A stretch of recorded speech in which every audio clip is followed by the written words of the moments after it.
If you were like speaking to...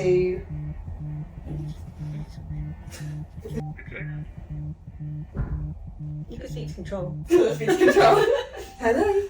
What do you think about International Women's Day? Hi, I'm Dr. Anne Booth. And I'm Sarah Walter, critical care paramedic here with Magpas, and we're going to answer some questions for International Women's Day.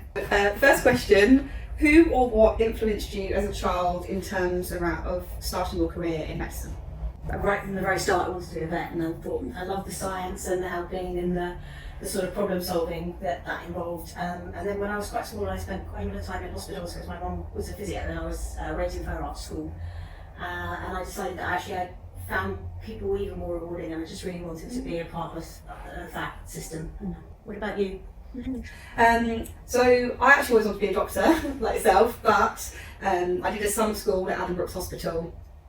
Amazing experience, shadowed lots of different doctors, but just realised that it probably wasn't for me. I didn't really like the hospital environment, found it really overwhelming, quite busy, and I didn't like the idea of being indoors all day. So I met a paramedic during that summer school, and I thought, oh, actually that's a really good idea. I can still do some of the medicine, can still look after patients, but don't have to be indoors. So yeah, I thought it was a great combination, and that's why I went for it. Yeah, that's really good.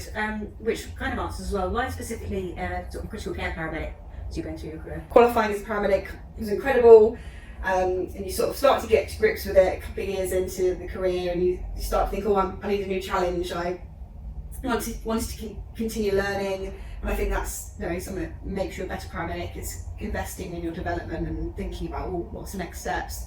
So always interested in critical care and working with local HEMS teams. I thought, yeah, I can have a go at that. So yeah. Did you have to overcome any challenges being female specifically by going into US service? I think less so nowadays, but historically there's been some stigma around being a woman in the ambulance service or in healthcare.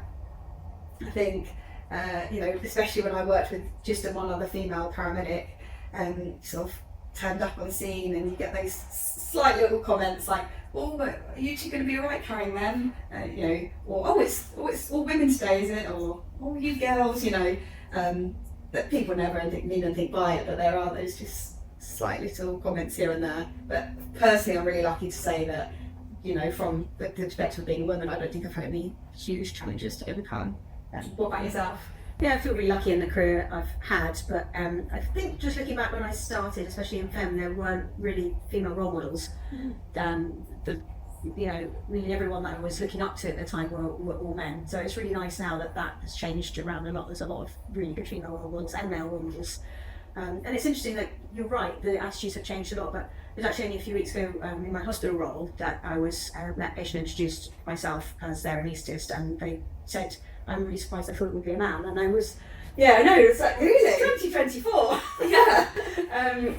And the patient was absolutely fine. I said, "You're all right," and they were, they sat down and they said, "No, it's fine. I'm very much reassured now," as if being a woman, like I had to. But you can prove yourself. Yeah, prove myself because I don't have a Y chromosome, and obviously I'd need to kind of up my game on that. Yeah. But that's really rare. That's a very rare thing for people now. And like you say, here at Magpas, I'm a bit newer to the service than you are, but it's definitely changed a lot because I have loads of amazing female role models, like from when I joined. There's something really special about that. When you see on the rota, it's female CCP, female doctor, female supervisor. It's fun. I think there is something special about an all-female team. Yeah, pretty exciting.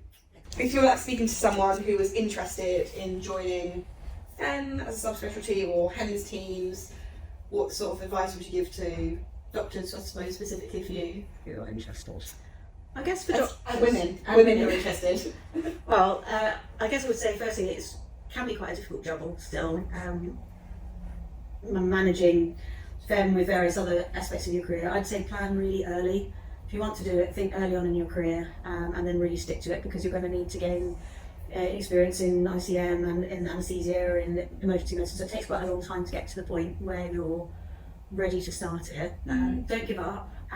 It is really challenging, but that's quite a positive thing to be challenged, because you're around all these sort of phenomenal, super bright people, but they're all really supportive and friendly, and So yeah, just keep going, and definitely if you're going to do FEM, I would really recommend doing one of the sort of the FEM, the air ambulance jobs, one of the jobs where you're involved in a big team and where there's a lot of training. I think as well, like you're saying about, it's quite intimidating how like competitive these roles are, because they are for doctors and for paramedics. But that's something I would say, like if I'm giving advice to people, say don't let that shy you away from it. Yes, it's challenging, yes, it's competitive, but it's kind of why you want the job, like because it's such a good job. Don't be afraid to show a bit of personality. Like it's brilliant to have extra training, qualifications as well, but fundamentally being a good person and showing like good like alignment with like charity values and morals, and kind of working well within a team is so important, isn't it? So yeah, don't be afraid to show a little bit of personality as well. I think that's always important to say. Yeah, and enjoy it. It's stressful, but don't let the stress be what overwhelms you. Just get in there and feel the support. Well, that's cool. Let's go do some work. I feel special on Wednesday.